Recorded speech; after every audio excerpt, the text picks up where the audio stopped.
She was captured and placed in captivity for a reason that was not known to her. If it were not for a similar captive willing to give her his helping hand, she may not have had the chance to escape. An unseen person injects someone. He also prepares some materials in a pot. The person awakens at some point with a cast around his head. We see he is bound. The captor pours some liquid that travels through a tube and enters the bound man. This causes him to shake and bleed. He has likely lost his life. Afterward, more of that room is presented. Words get put together from magazine cutouts, and we see stacks of videotapes there. In a modeling studio, a lady prepares a smoothie and drinks it. She sits with her dog, Susie, and talks on the phone. She is Jennifer. Then she walks at night. A sudden sound makes her turn around. We see that someone is recording her. She soon gets into her car and drives away. Next, Jennifer arrives at a club and enters it. While she sits, we see she is still being recorded. A friend texts her that something came up, which disappoints her. So she orders a drink, and an unseen individual adds a drop to it. We see her drink it, causing the lady to soon feel uneasy. This prompts her to take Susie and walk into the washroom.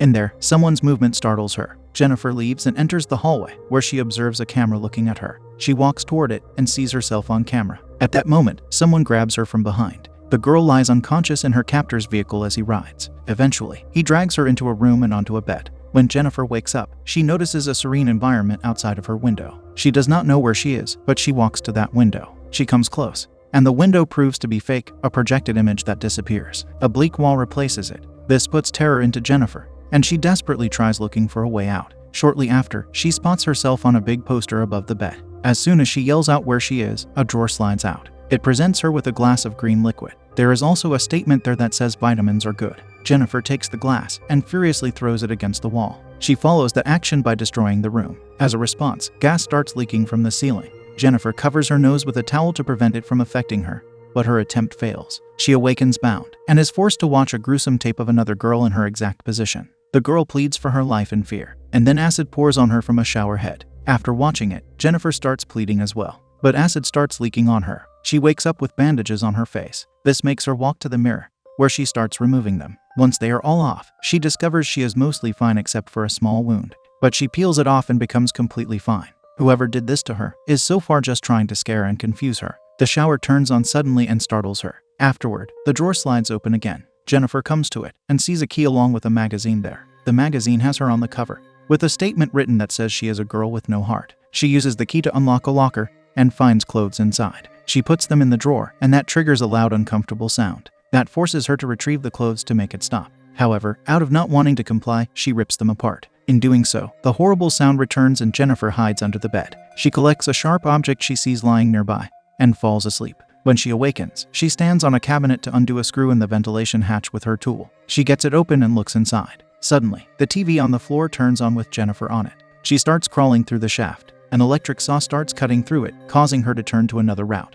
A device comes down with someone's eye looking at her. Next, hands grab her and inject her with a syringe. She is bound again when she wakes up. The captor moves around her and she tries to reason with him, but he ignores her and prepares a grotesque drink, which he forces into Jennifer's mouth. She loses consciousness again, and he cleans her while she's out. After that, he watches her behind many monitors. Jennifer wakes up and sees an opening in the wall. She looks through it and observes another room. Somewhere there, the words "Why me?" are written. Suddenly, an eye appears and scares Jennifer to move back. That person writes her a message asking who she is. She sees a male's face through the opening. He mouths something to her, and she uses the key to write just like him. Her message asks how long he has been there. The man shows her with his fingers, and soon the lights turn off. Through a higher opening, he gives her some matches and tells her he's Gary. He also says that the captor has been drugging him. As time passes, we see how the captor watches them write to each other on his monitors. Jennifer wakes up at some point to discover that Gary scratched off a large amount of dirt to be able to see and hear her well. While they talk, gas gets released into a container that holds mice. Jennifer tells him the man captured her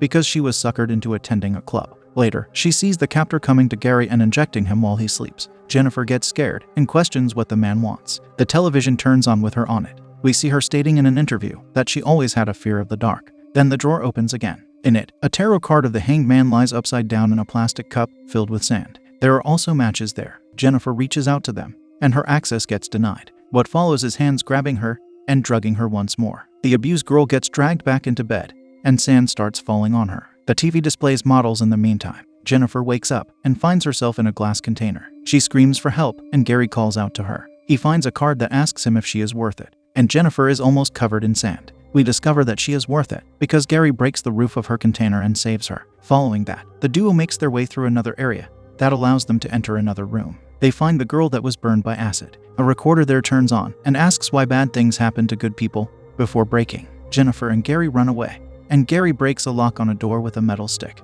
They go through and close the door on the captor, who follows them. In the other room, Jennifer gets inside a car. She tries starting it, but the battery is dead. Gary fixes something in the engine, causing it to start now. They drive through the garage door, but their hope for an escape is squandered when they immediately ride into a wall. This brings Gary into an unconscious state, and the captor releases gas in the car, which causes Jennifer to follow. When she wakes up, she sees Susie being held captive too. A shotgun points at Jennifer, and her hand is attached to another one. She sees a message that states she has 30 seconds to choose between the dog and herself. A timer is there and starts counting down to 0. Jennifer enters into a state of panic, and the captor loads the shotgun that points at the girl. She doesn't want to do it, but at the last second, Jennifer blows her dog away. She later cries in her room due to what she did, but miraculously, she hears a dog barking nearby. Jennifer stands up and sees Susie behind the glass. She is ecstatic to see her. A card is shown to her that says he tricked her. It also laughs at her. We see the captor keeps working while watching interviews with Jennifer. She awakens with a collar around her. After coming to Gary, she questions if they will leave this place. The captor opens 2 doors for them, causing them to become motivated, but he closes them before they can come to each other. Jennifer receives another key from the drawer. She opens it, and in there lies a dress with shoes. She has no choice now except to put them on.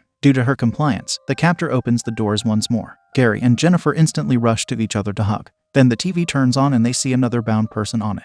Gary becomes angry and uses a metal stick to break the cameras in the room. But the captor comes in with his shotgun and knocks him out before taking him away. Soon Jennifer sees Gary on the TV with a blindfold on. She screams out to the captor, asking him what he wants to hear. He enters the room and stands there. The next scene has both Jennifer and Gary bound with their hands taped to one another. In a projected image, they are shown a mother lying in bed with her young son. The boy gets up and finishes his mother with a knife. Afterward, he takes a picture of what he did and looks at it. The captor comes to them and puts his hands on Jennifer. She yells and Gary badmouths him. He tells the man to go after him and leave her alone. So the captor listens to him and approaches Gary with some pliers. He uses them to injure his mouth. Due to that inhumane act, Jennifer asks the captor to end her, but all he does is knock her out. Later, she is brought into a room with Gary. When he wakes up, they get intimate in bed. Even in such a grisly situation, the couple finds a way to engage in a positive moment. The captor watches them on the monitors. Then he enters the room and watches from behind. But he does not do anything to them. He just goes back to his bedroom and the bathroom next to it to start taking a shower. While Jennifer sleeps, we see Gary move around the room and eventually use a keycard to open a door. He exits the room and punches in a code in the panel. Casually, he enters the room of the captor and sits to watch the video of the young boy ending his mother again. This time, we hear her call the boy Gary before he eliminates her. We also see another boy standing there, who is possibly his brother. Gary enters the bathroom and we see the captor without his disguise sitting in a bathtub. They talk normally to each other, proving that Gary is just as much involved in the captivities and murders as the one who is bathing. But Gary tells his brother, who he most likely is, that Jennifer showed him some respect. In the next scene, Gary's brother, Ben, prepares food. They talk about what they do and Gary asks what if he doesn't want to end this one. This makes Ben slap him hard. He follows that by telling him to stop playing the game before it starts playing him. Shortly after, Gary places a knife into Ben and brings the big man down. He drags him and places Ben into a bathtub. Then he sits in the room and the doorbell rings. It is the NYPD. They tell him they want to talk to Ben, but he says he isn't home. So they enter the house and look around. Gary wants to know why they are there. He finds out they are investigating a missing person case, and they show him a picture of Jennifer. Gary goes to prepare some iced tea for them, and they come to him before he can put anything inside it. Following that, they ask him about the club that Jennifer disappeared from. He tells them he wasn't there, so they get ready to go. Before they do, however, they want to watch the basketball game to see the scores. Gary turns it on for them. When a commercial comes on, one of them changes the channel and they observe Jennifer sleeping. This shocks the detective. Gary comes back with a shotgun and shocks them some more by shooting them. Subsequently, he comes back to Jennifer and wakes her up. He tells her that it's all over, that he eliminated the captors and there were 2 of them. The man takes her to the room and shows the detectives to Jennifer. She believes they were the captors. He also shows her that they were being videotaped and he wants to collect the tapes. While he's gone, one detective approaches Jennifer in his severely wounded state. She screams for Gary and uses a bat to end the man. Gary soon returns, witnessing what she had done. He sits her down elsewhere and goes to collect all the items he thinks need to disappear. She sits and sees him on the TV. She also notices a few books on a shelf with the names of females on them. One of the names is hers. She opens it and sees a bizarre collection of cutouts that have been brought together to form a distasteful story.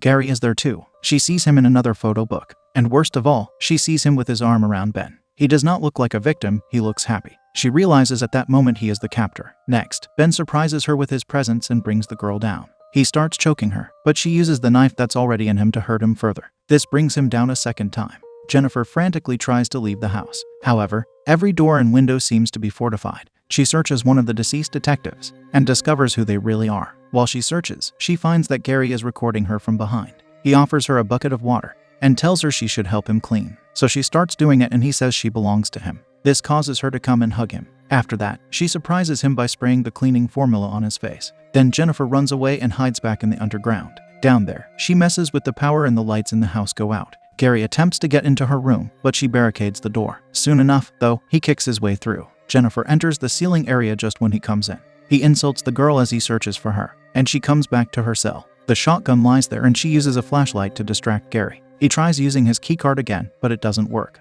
The girl he fell for comes to him with the weapon and points it in his direction. He tells her to put it down. She does not listen and pulls the trigger. Much to her chagrin, the shotgun was not loaded. This prompts the man to grab her and throw her onto the bed. He loads the firearm and points it at her. This time, he tells her how pretty she looks. Jennifer resorts to kicking him in the groin, which weakens his stance and allows her to reclaim the shotgun. What follows is her firing at the place she just kicked. Afterward, Gary gets shot in the chest. He lies there, finally lifeless, and Jennifer shoots the big poster of her above the bed. We see all the deceased people in the house before we see her walking out of it. As she freely walks outside, a giant poster of her hangs on the side of a building.